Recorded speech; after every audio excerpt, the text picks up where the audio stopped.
After blowing the save in horrendous fashion against the Cardinals on Friday night, Kenley Jansen got another chance. Chris Sale was incredible on Saturday. Just straight up vintage Chris Sale, going 8 innings while striking out 9 and only giving up 1 run. He was nasty and most definitely deserved a win. So in trotted Kenley Jansen for take 2 against the Cardinals to try and lock up career save number 401, this time with a 2-run lead rather than the 1-run lead he blew in game 1. Could he do it?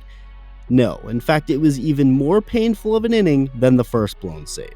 The first man up, Paul Goldschmidt, would be walked on 4 pitches, just 4 straight non-competitive pitches to put the first guy on, and his velocity on those pitches, the cutters, were down in the lower 90s. He'd finally pump one in for strike 1 against the $17.5 million designated hitter Wilson Contreras, and this is when things started to get a little weird, and painful. And I was at this game, so obviously it just hurt even more. The umpire went out and gestured that Kenley needed to be looking at home plate before throwing the pitch. Okay, so he did that only for the umpire to come back out in front of the plate and give Kenley an automatic ball, so now it's a 1-1 count. Next pitch, ball, as Goldie would take second base. Next pitch, another ball. And then the pitch after that, well, there wasn't one because Kenley would be called for yet another automatic ball even though there were 8 seconds still left on the clock. It didn't seem to make much sense. But apparently the rule is that the hitter has to be ready before the pitcher starts his windup or else he gets called for an automatic ball. I'm pretty sure that's what was happening, and Wilson Contreras was able to kind of trick Kenley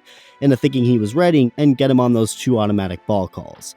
So now you have an already struggling Kenley Jansen on the mound trying to throw strikes who now has to worry about throwing the pitch in line with the rules, which still can be a little confusing. Just a nightmare scenario, but no worries, it would only get worse. The umpire then went out during the mound visit to explain exactly what was going on to Kenley, and up comes Nolan Arenado, who'd give Kenley and the Red Sox a gift by swinging at a 1-0 pitch and popping it up for out number 1. Up next, the other Nolan Gorman, the man who hit the bomb off Kenley the night before, would go ahead and smoke a double into the gap to bring home a run and make it a 1-run ball game. They'd put Brendan Donovan at first base so Kenley would face pinch hitter Alec Burleson, who would do exactly what the Red Sox wanted him to, hit a ground ball right at someone.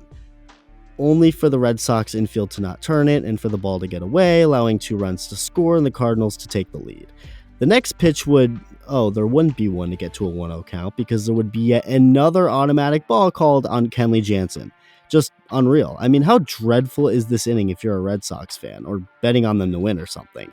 My God. He'd pump a strike in to even the count up before getting a ground ball booted by Devers, but able to get the out with the runner in a pickle. And that, my friends, would end the most painful, dreadful, sad, and inning full of torture I think I've ever witnessed in person. It was just wow. I guess I'm Kenley Jansen's kryptonite at this point. You put me in a ballpark with him in it, and he's going to give up a minimum of 3 runs and blow saves. Ouch.